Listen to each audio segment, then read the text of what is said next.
এত কাছে। আল্লাহর নবী ইমাম মাহদী সম্পর্কে, দাজ্জাল সম্পর্কে 70টা ভবিষ্যৎবাণী করেছেন। কয়টা? তার মধ্যে 66টা হয়ে গেছে, বাকি আছে কয়টা? এই 4টার মধ্যে কিন্তু ইয়াজুজ মাজুজ বাইর হবে, সব খাইয়া ফেলাইবে। এবারে দাবাতুল আরদ কোরআনে আছে, দাবাতুল আরদ মক্কা এবং তায়েফের মাঝখানে জমিন ভেদ করে একটা জন্তু উঠবে।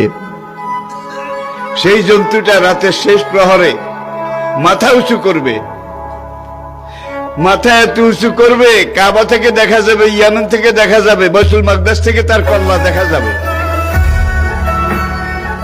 সে কল্লা উঁচু করে বলবে, হায় দুনিয়ার মানুষ, সে মুসলমান জাতি, দুর্ভাগ্য তোমাদের, আজকে রাতে আল্লাহ তওবার দরজা বন্ধ করে দিয়েছে।